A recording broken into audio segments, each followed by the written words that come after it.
কন্টেন্টটি AI এর সাহায্যে তৈরি করলেও প্রতিটি তথ্য মানুষ দ্বারা যাচাই বাছাই করা হয়। এআই এখানে একটি শক্তিশালী সহকারী, মূল চালক নয়। আসসালামু আলাইকুম। আমেরিকার সাম্প্রতিক ইতিহাসে এমন কিছু ঘটনা আছে যা প্রজন্মের পর প্রজন্ম ধরে মানুষের মনে গভীর ছাপ ফেলেছে আর কি। আর অনেক প্রশ্নেরও জন্ম দিয়েছে। ঠিক। আজ আমরা সেরকম ৩টা ঘটনা নিয়ে আলোচনা করব।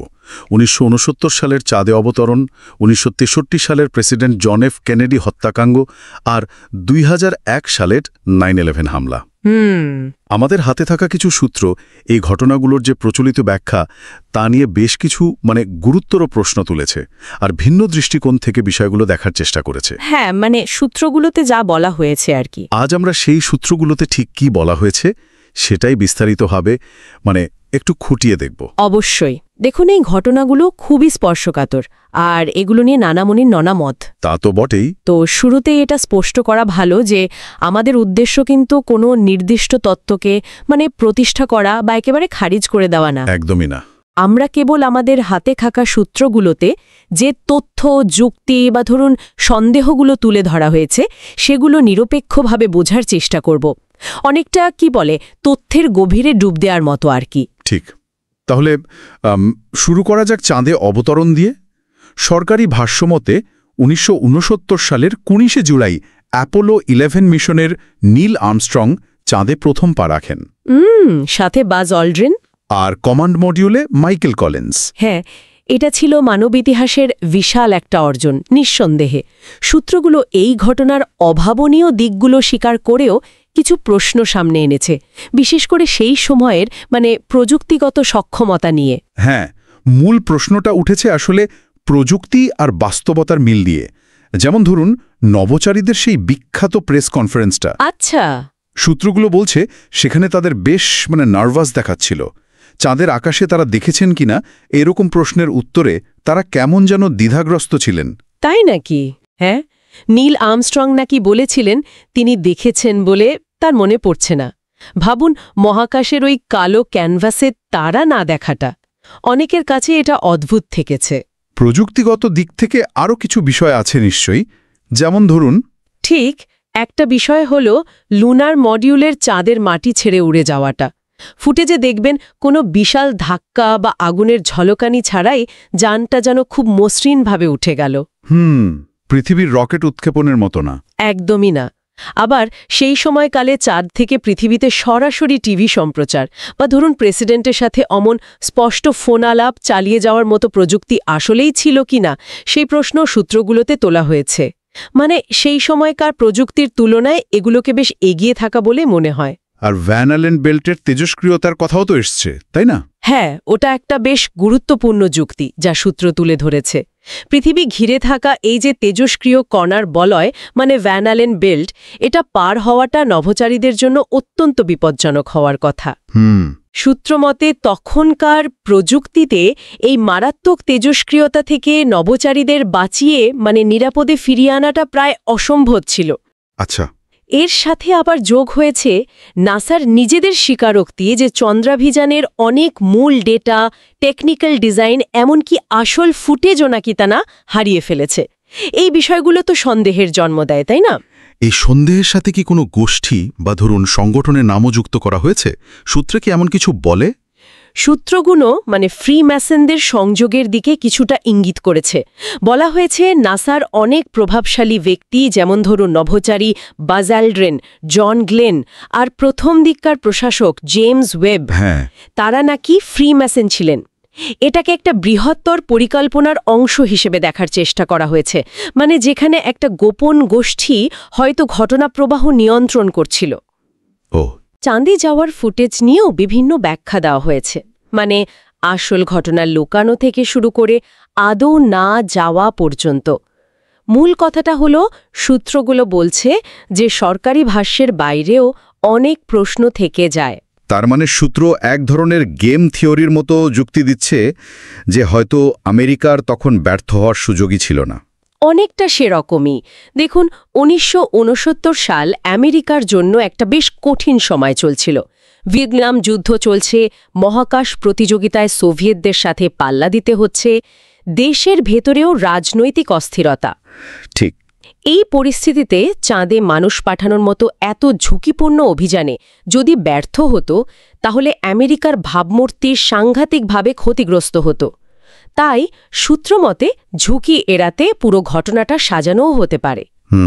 তবে এর বিপরীতে সবচেয়ে বড় প্রশ্নটা হলো, যদি এটা সাজানোই হতো তাহলে আমেরিকার প্রধান প্রতিদ্বন্দ্বী মানে সোভিয়েত ইউনিয়ন তারা কেন সেটা ফাঁস করে দিল না? এটাও একটা রহস্য কিন্তু। আচ্ছা, সরকারি বর্বদার বিশ্বাসযোগ্যতা নিয়ে যেমন চাঁদের ক্ষেত্রে প্রশ্ন উঠেছে, ঠিক তেমনই প্রশ্ন কিন্তু জেএফকে হত্যাকাণ্ড নিয়ে সূত্রগুলো তুলেছে। অবশ্যই। সরকারি ভাষ্য অনুযায়ী 1963 সালের 22শে নভেম্বর ডালাসে প্রেসিডেন্ট কেনেডিকে লি হার্ভে অসওয়াল্ড নামে এক ব্যক্তি একাই গুলি করে হত্যা করে। কিন্তু সূত্রগুলো এই সরল ব্যাখ্যা নিয়ে অনেক বড় প্রশ্ন তুলেছে। হ্যাঁ, এখানে অনেকগুলো বিষয় উঠে এসেছে। প্রথমত, নিরাপত্তার অভাবনীয় ঘাটতি। ভাবুন, প্রেসিডেন্ট কেনেডি ছিলেন একটা খোলা গাড়িতে, আর তার নিরাপত্তারক্ষীরা ছিলেন বেশ খানিকটা পেছনে। তাই তো, সরাসরি প্রেসিডেন্টের গাড়িকে ঘিরে কোনো নিশ্ছিদ্র নিরাপত্তা বলয় ছিল না। এটা খুবই অস্বাভাবিক লাগে আসলেই। দ্বিতীয়ত, ঘটনার স্থান ডালাসের ডিলে প্লাজা। এই জায়গাটার একটা ঐতিহাসিক এবং প্রতীকী তাৎপর্য আছে বলে সূত্রগুলো মনে করে। এটা নাকি ছিল টেক্সাসের প্রথম ফ্রিম্যাসন টেম্পলের স্থান। এর নকশাকেও কেউ কেউ বিশেষ প্রতীকের সাথে তুলনা করেছেন। আর প্রত্যক্ষদর্শীদের সাক্ষ্য আর ওই বিখ্যাত ম্যাজিক বুলেট তত্ত্ব, এগুলো নিয়েও তো অনেক বিতর্ক আছে। অবশ্যই আছে। বহু প্রত্যক্ষদর্শী নাকি দাবি করেছিলেন তারা একাধিক দিক থেকে গুলির শব্দ শুনেছেন, যা কিন্তু একের বেশি আততায়ীর ইঙ্গিত দেয়। তাই সূত্রমধ্যে এদের মধ্যে অনেকেই নাকি পরবর্তীকালে বেশ রহস্যজনক পরিস্থিতিতে মারা যান। বলেন কি? আর ওয়ারেন কমিশনের সেই ম্যাজিক বুলেট তত্ত্ব, যেখানে বলা হয় একটা মাত্র বুলেট প্রেসিডেন্টকে আঘাত করার পর এমনভাবে বেঁকে গেল যে গভর্নর কনলিকেও একাধিক জায়গায় আহত করল। ফিজিক্সের নিয়ম অনুযায়ী এটা প্রায় অসম্ভব বলেই অনেক বিশেষজ্ঞ মনে করেন। সূত্র এই তথ্যটিকে সরকারি ভাষ্যের অন্যতম দুর্বলতম দিক হিসাবে চিহ্নিত করেছে। আর অভিযুক্ত লি হার্ভে অসওয়াল্ড, তার পরিণতি? সেটাও কম রহস্যজনক নয়। অসওয়াল্ডকে গ্রেফতার করার মাত্র দুদিন পর পুলিশি হেফাজতের মধ্যেই তাকে গুলি করে হত্যা করে জ্যাক রুবি নামে এক নাইট ক্লাব মালিক। হ্যাঁ, এটা জানি। প্রশ্ন ওঠে, রুবি কিভাবে অত কড়া নিরাপত্তা ভেদ করে অসওয়াল্ডের এত কাছে পৌঁছল, আর কেনই বা তাকে হত্যা করল? এটা কি অসওয়াল্ডকে চুপ করিয়ে দেওয়ার চেষ্টা ছিল? প্রশ্ন তো আসেই। এর কয়েক বছর পর 1968 সালে কেনেডির ভাই রবার্ট এফ কেনেডিও যখন প্রেসিডেন্ট হওয়ার দৌড়ে এগিয়ে, তখন তিনিও নিহত হন।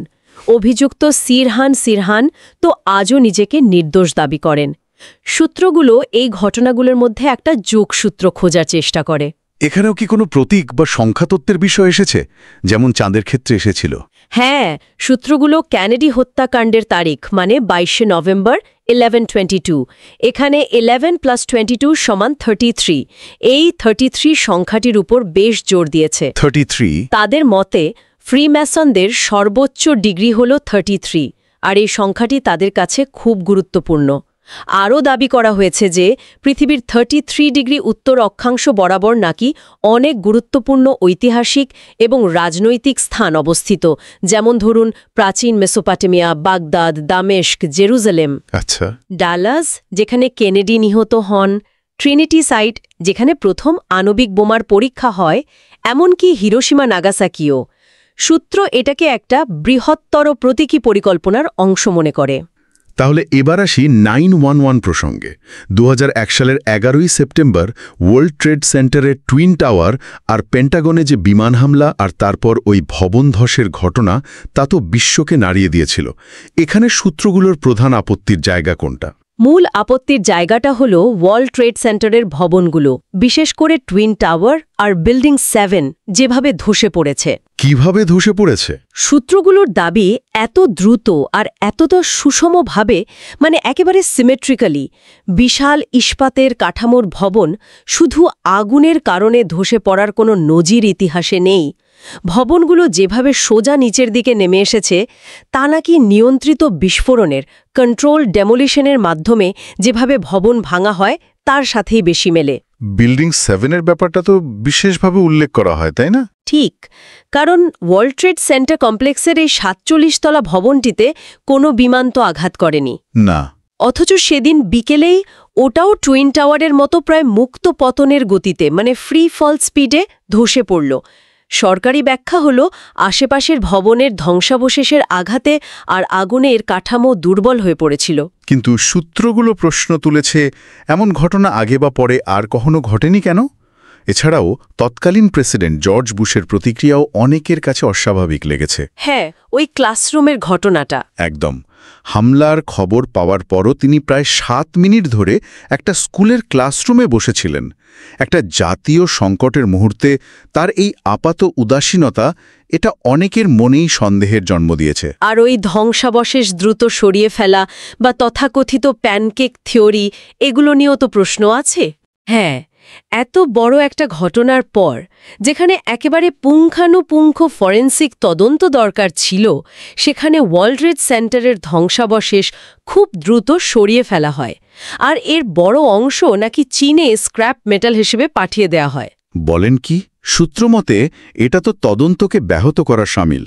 আর ভবনের ধসের কারণ হিসেবে যে প্যানকেক থিওরি দেয়া হয়, মানে একতলা ছাদ ভেঙে পড়ে নিচের তলার ওপর চাপ সৃষ্টি করে, আর এভাবে পর্যায়ক্রমে পুরো ভবন ধসে পড়ে। হ্যাঁ, এর বৈজ্ঞানিক ভিত্তি নিয়েও প্রশ্ন তোলা হয়েছে। বলা হয়েছে ইস্পাতের কাঠামো আগুনের তাপে এতটা দুর্বল হওয়ার কথা নয় যে পুরো ভবন অমন হুড়মুড় করে ধসে পড়বে।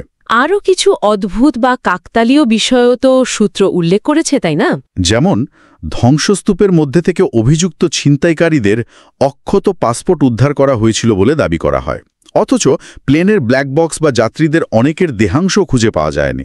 এটা অনেকের কাছেই অবিশ্বাস্য মনে হয়েছে। আসলেই অদ্ভুত। এটা বাস্তবায়িত হয়নি, কিন্তু সূত্র বলছে এটা প্রমাণ করে যে এমন চিন্তা করা সম্ভব।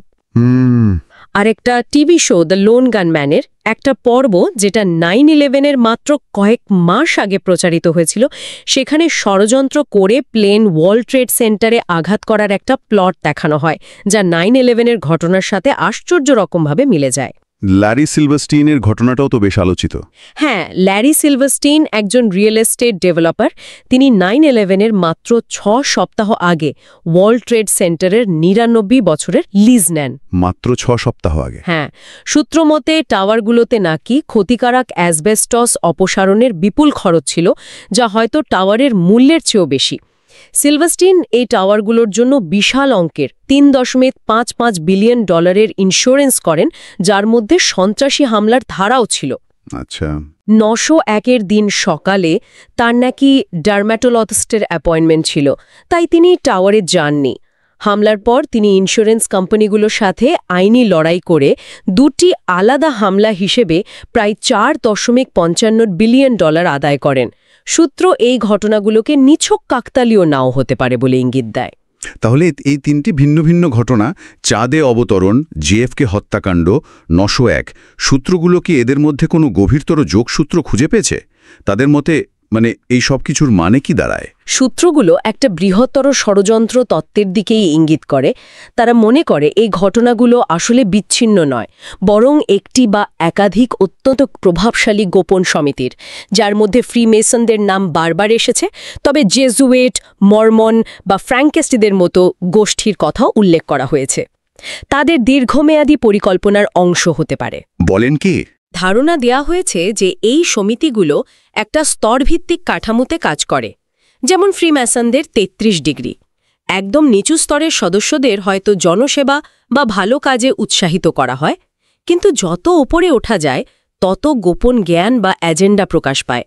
সর্বোচ্চ স্তরে হয়তো এমন ধারণাও দেয়া হয় যে মানুষ নিজেই ঈশ্বরের সমকক্ষ হতে পারে। কিন্তু এত বড় আর এত দীর্ঘমেয়াদী ষড়যন্ত্র বছরের পর বছর ধরে গোপন রাখা কিভাবে সম্ভব? এটা কি বাস্তবসম্মত? সূত্রগুলোর কয়েকটি সম্ভাব্য কারণ ব্যাখ্যা করার চেষ্টা করে। প্রথমত, বিভাগীয়করণ বা নিড টু নো বেসিস, মানে পুরো পরিকল্পনাটা কেউই জানে না, সবাই শুধু নিজের দায়িত্বের অংশটুকু জানে। আচ্ছা, কম্পার্টমেন্টালাইজেশন। ঠিক।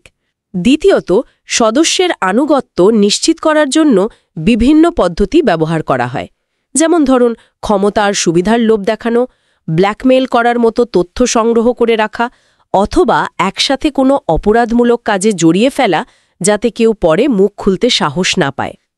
তৃতীয়ত, আমলাতন্ত্রকে ব্যবহার করা। এই সমিতিগুলোর সদস্যরা রাষ্ট্রের গুরুত্বপূর্ণ পদে থেকে পুরো সিস্টেমকে নিজেদের অজান্তেই নিয়ন্ত্রণ করতে পারে।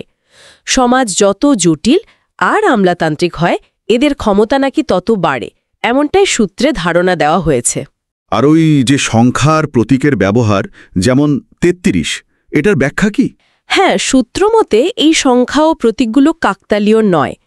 33 সংখ্যাটার পুনরাবৃত্তি, মানে জেএফকের তারিখ 11+22, 33rd প্রেসিডেন্ট ট্রুম্যানের পারমাণবিক বোমা ফেলার সিদ্ধান্ত আর তার 33 ডিগ্রি ম্যাসন হওয়া, 33 ডিগ্রি অক্ষাংশে এতগুলো গুরুত্বপূর্ণ স্থান, এগুলো একটা নির্দিষ্ট বার্তা বা স্বাক্ষর বহন করে বলে মনে করা হয়। কিসের বার্তা?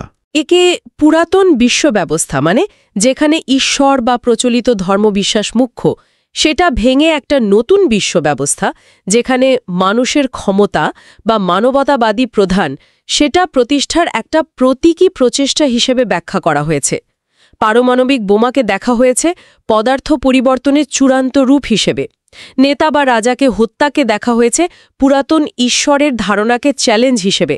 আর ধরুন, কৃত্রিম বুদ্ধিমত্তার মতো বিষয়কে দেখা হয়েছে নতুন জীবন সৃষ্টির প্রচেষ্টা হিসেবে। এরকম একটা মিথোলজি তৈরির চেষ্টা আর কি। সূত্রগুলো রিভেলেশন অফ দি মেথড বা পদ্ধতির প্রকাশ নামে একটা ধারণার কথা বলেছে। এর মানে কি? মানে কেন ষড়যন্ত্রকারীরা নিজেরাই তাদের কাজের সূত্র রেখে যাবে? এটা তো সবিরোধী শোনায়। এটা একটা বেশ ইন্টারেস্টিং মনস্তাত্ত্বিক দিক। সূত্রমতে এর কয়েকটি কারণ হতে পারে। 1, অর্জিত অসহায়ত্ব বা লার্নড হেল্পলেসনেস তৈরি করা। মানুষকে দেখানো যে এত বড় ঘটনা ঘটছে কিন্তু তারা কিছুই করতে পারছে না। এতে মানুষ আরও নিষ্ক্রিয় আর হতাশ হয়ে পড়ে। আচ্ছা। 2, এক ধরনের কার্মিক দায়মুক্তি। তারা হয়তো মনে করে যদি কাজের ইঙ্গিত দিয়ে দেওয়া হয় আর মানুষ জেনেও প্রতিবাদ না করে, তাহলে সেই কাজের দায় কিছুটা হলেও সবার উপর বর্তায়। ওহ, এটা তো অন্যরকম ভাবনা। 3, মনোযোগ আকর্ষণ আর ব্র্যান্ডিং। ঘটনাগুলোকে এমনভাবে মঞ্চস্থ করা হয় যেন তা অবিস্মরণীয় হয়ে থাকে, যেমন 9/11, আর দীর্ঘকাল ধরে আলোচনার কেন্দ্রে থাকে। এর মাধ্যমে বাস্তবতা এবং মানুষের চিন্তাভাবনাকে নিয়ন্ত্রণ করা সহজ হয় বলে সূত্রগুলো মনে করে। তাহলে সূত্রগুলোর মতে এই কথিত পরিকল্পনার চূড়ান্ত লক্ষ্য কি? তারা কি চায়? সূত্রের অভিযোগ অনুযায়ী, মানে তারা যা দাবি করছে সে অনুযায়ী চূড়ান্ত লক্ষ্য হল একটি এক বিশ্ব সরকার প্রতিষ্ঠা করা এবং হয়তো মানবতাকে প্রচলিত ধর্মীয় বিশ্বাস থেকে সরিয়ে আনা। এক বিশ্ব সরকার? হ্যাঁ, এর অংশ হিসেবে জেরুজালেমের আল আকসা মসজিদ ধ্বংস করে 3rd টেম্পল নির্মাণের মাধ্যমে একটা বড় ধরনের বিশ্বযুদ্ধ বাঁধানোর পরিকল্পনার কথাও নাকি বলা হয়েছে। বলেন কি? একে জাস্টিফাই করার জন্য একের পর এক শত্রু তৈরি করা হবে। প্রথমে রাশিয়ান, তারপর সন্ত্রাসী, তারপর দুর্বৃত্ত রাষ্ট্র, গ্রহাণু এবং শেষে ভিনগ্রহের প্রাণী বা এলিয়েনদের আক্রমণের নাটক সাজানো হবে। তবে এটাও তো ঠিক যে এই সব তত্ত্বের বিশ্বাসযোগ্যতা নিয়েও তো অনেক প্রশ্ন আছে। মানে এগুলো কতটা বাস্তবসম্মত? সূত্রগুলো কি এ বিষয়ে কিছু বলেছে? হ্যাঁ, অবশ্যই বলেছে। সূত্রগুলো নিজেরাই কিছু পাল্টা যুক্তি বা প্রশ্ন তুলে ধরেছে যা এই ষড়যন্ত্র তত্ত্বগুলোকে চ্যালেঞ্জ করে। যেমন, সরকার কি সত্যি এত বড় মিথ্যে বলতে বা লুকাতে সক্ষম? অথবা সরকারকে এতটাই অযোগ্য যে এত বড় ষড়যন্ত্র করেও এত ক্লু বা সূত্র রেখে যাবে? হ্যাঁ, এটা একটা ভালো পয়েন্ট। এত বিশাল সংখ্যক মানুষ, ধরুন নাসার হাজার হাজার কর্মী জড়িত থাকার পরেও কেন কোনো হুইসেল ব্লোয়ার বা তথ্য ফাঁসকারী এগিয়ে এলো না? ঠিক। জেএফকের মতো হত্যাকাণ্ড কেন এত জনসমক্ষে দিনের আলোয় ঘটানো হলো? আর সরকারই বা কেন এই সব ষড়যন্ত্র তত্ত্ব নিয়ে আলোচনা বা ভিডিও প্রকাশের সুযোগ দিচ্ছে? তারা তো চাইলে এগুলো বন্ধ করে দিতে পারত। এই প্রশ্নগুলো কিন্তু এই তত্ত্বগুলোকে বেশ সমালোচনার মুখে ফেলে দেয়।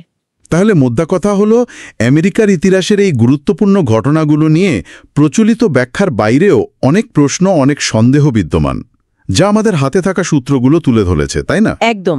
চাঁদে অবতরণের প্রযুক্তিগত বাস্তবতা থেকে শুরু করে জিএফকে হত্যাকাণ্ডের নিরাপত্তা আর তদন্তের ত্রুটি এবং 9/11 ভবন ধসের অস্বাভাবিকতা, প্রতিটি ক্ষেত্রেই এমন কিছু বিষয় রয়েছে যা নিয়ে বিতর্ক কিন্তু থামেনি। একদম। আর সূত্রের শেষ বক্তব্য হিসাবে একটি চিন্তার খোরাক দেওয়া যেতে পারে। সূত্র প্রশ্ন রাখছে, এই সমস্ত অসঙ্গতি, কাকতালীয় ঘটনা, প্রতীক আর সংখ্যাতত্ত্বের খেলা, এগুলো কি শুধুই বিচ্ছিন্ন ঘটনা আর ভুল ব্যাখ্যা, নাকি এগুলো আসলেই সেই রিভেলেশন অফ দ্য মেথডের অংশ? মানে যেখানে পর্দার আড়ালের শক্তিশালী কোনো গোষ্ঠী ইচ্ছাকৃতভাবে তাদের কাজের ছাপ রেখে যাচ্ছে, যেন এক নীরব ঘোষণা, আমরাই নিয়ন্ত্রক। সূত্রমতে হয়তো সত্যটা জানার সময় খুব বেশি দূরে নয়। এখন কোনটা বিশ্বাসযোগ্য সেই বিচারের ভার তো শ্রোতার উপরই রইল। আল্লাহ হাফিজ। আলোচনাটি ভালো লাগলে লাইক ও কমেন্ট করুন এবং এমন আরও তথ্যবহুল আলোচনা শুনতে সাবস্ক্রাইব করুন।